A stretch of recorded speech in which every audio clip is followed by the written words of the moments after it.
Ladies and gentlemen, boys and girls, children of all ages, HollywoodShono here, about to give you a Heroes of Dragon Age video. As you can see, I acquired the Grey Warden Rogue last night about midnight, just before I went to bed. So I've been leveling this character up because, as you can see, it has Chain Strike, attacks one enemy and gains power, and is quick to hit.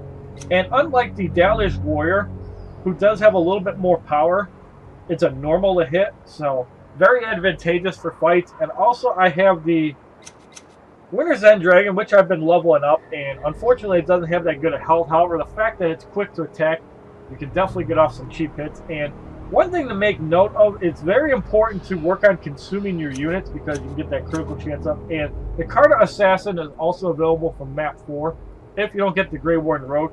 Very good card to consume, so we're actually going to go and consume our card right now.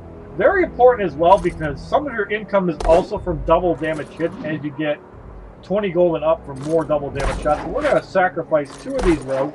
As you can see, the double damage chance will hit 4%, and it actually hit 5% and 6%. We're gaining 3% double damage from sacrificing uncommons, and that's the greatest way to get your cards up. So we're going to go into the 4th battle. And one thing I also want to take note is that you also receive faction bonuses, so it's very important to match up against the other opponent. And for the 4th battle, the Dust Town Challenge, red takes more damage from white because it is the opposing faction. So as you can see here, we're about to go do a battle within the challenge. You also get a 13% damage bonus. Epics give 4%, legendaries 5%, rares 3%, uncommon 2%, and common 1%. Now you can see these rogues attack very quickly, so that's where you want the faster cards.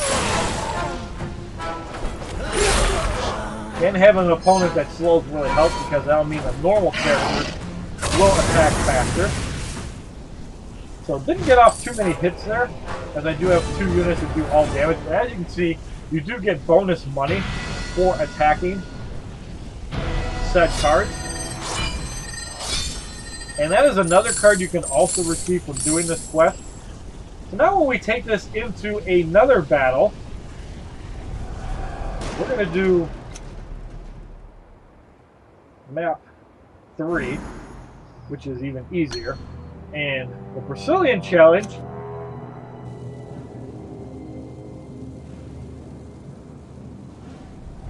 has a, looks like a black unit. Some off color. As you can see, the 13% damage comes into play here as well. And faction bonuses really make a huge advantage, especially when you get a decent team because you need all the damage you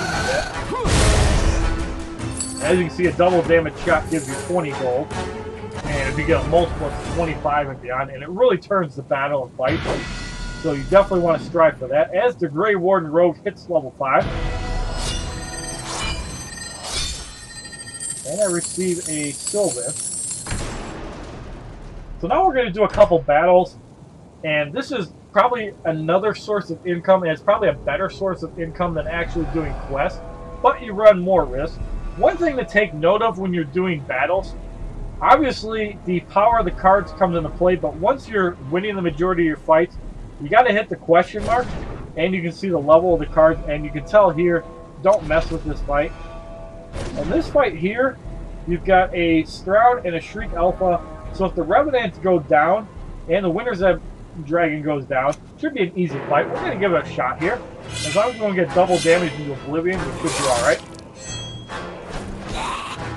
All the quick units are attacking. My dragon hits first, and that's almost enough to get rid of the dragon. So my rogue was leveled up more. We wouldn't have even had the dragon to deal with. Grey Warden Alistair is a very good epic card. So my dragon is down. My mage obliterates 2 units. However, my mage did not get stunned and wipes out the other 2 opponents. So now we have a good chance of winning this fight. And only got 50 gold survivor bonus, so obviously didn't match up with factions. So a 677 is eliminated. And for the battle we received 176 gold, 62 XP, and 14 trophies. As you can see, when you're doing quests in this game, it's very important to note you don't want to be doing fights that rank as hard because while it is possible to beat the fight with a lot of luck and double damage abilities, chances are you are not going to win the fight. As you can see, this encounter is labeled as medium, and it would probably be labeled as easy if my rogue was in the 20s. As you can see, you have to deal with 2 Tevinter battle mages, so if you cannot knock out the warriors early, you are in deep trouble. Now we're going to go into an earlier battle in map 3, and we're going to take note of, not that one, we're going to try Follow the Dwarves and see if we run into an easy fight, or if it'll be medium. This is easy, so we're actually going to do it. And seeing that they're level 37, however, these are easier cards. Quick units will not attack before that, so very easy to help. We can do some damage. Even normal will attack first. Another interesting thing to note too is that if there's no front opponent, you can hit the back opponent. That's why it's good to keep high health characters in the front. And that's basically about it. Look for fights that are easy. If you have fights that are medium, try to use runes to beat the fight. And just pray to God that you get a bunch of double damage attacks and you shouldn't have many problems with fights. So there's a victory in that fight. And as far as upgrading your cards, consuming is a good way to do it. However, you also want to take note that promoting your cards will give you a maximum of 15% double damage for ranks 1 and 2, and ranks 3 and 4 will get you 20%. So now we have medium difficulty in Follow the Dwarf. We're actually going to go and use a couple of runes. And try to offset the difficulty a little bit.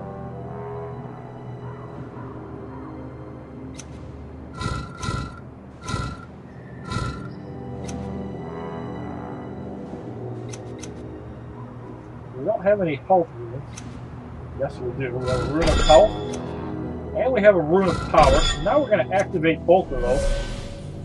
And we're going to go and do that fight again, just to show it off. How runes can really turn the tide of battle. And obviously, if you have rare and epic runes, it's going to do a lot more for you. Now we're going to go back into this battle, Follow the Dwarves, which had a rating of medium, and still has a rating of medium. Genlock Root 44, Darkspawn Emissary 44, and Perlock Emissary. We're going to give this fight a try, seeing as we do have a couple quick units.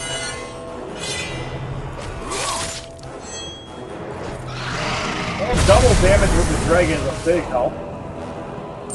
And that's where you can get really lucky with medium difficulty. As you can see, one opponent is down before they even got an attack off, and 2 opponents go down before they even get an attack off. So the fact that we had 2 quick units, a normal unit, and they had slow units, really got to turn the battle in our favor. And I don't even think we would have needed Bruce at this point, as my team just obliterated them. So, as far as medium fights go, you're basically rolling the dice. And we're going to continue this strategy on battles now as well. Main thing you want to look for is the gold cost. And you're going to lose battles, that's obvious, especially if you don't have a lot of epics and legendaries. Main thing is to try to avoid losses. Go for the easy wins if you can. Because obviously, you don't want to be facing a Grand Enchanter Fiona, if you can help it. However, this fight does look a bit easier, so we're going to give this fight a try. As long as it's Tevinter Battle Mage and the Infernal Golem don't get a couple lucky crits, it should be fairly easy to do.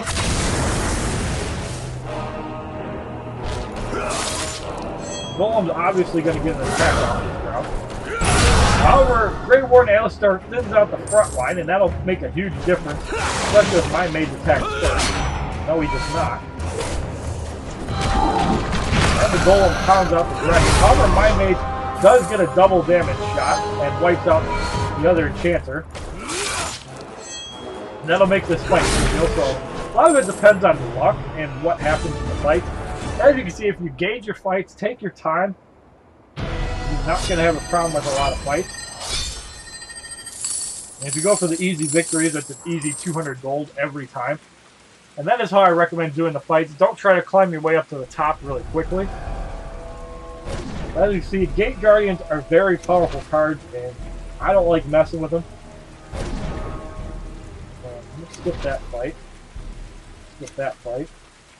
Don't like fighting a lot of rare or epic cards.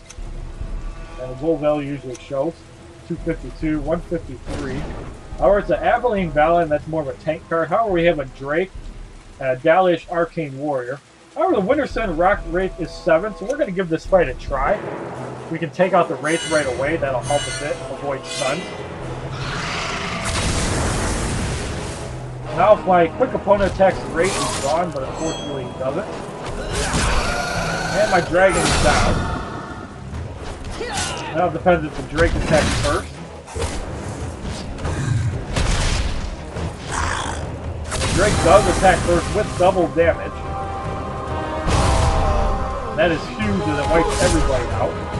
That's why I don't like going up against Drakes, because they're a fairly durable card and they definitely hurt. So as you can see, gauge your fights wisely, learn what cards are not fun to fight, and you will have a much easier time winning your battle. So if you like this video of Heroes of Dragon Age farming tips and tricks and trying to maximize your gold gain and XP gain so you don't waste your time losing fights, please give this video a like rating, comment, subscribe, share this video amongst your friends, and as a favorite, check out my other Heroes of Dragon Age videos, my playlist, Facebook, Twitter, and Twitch, which are all HollywoodShono.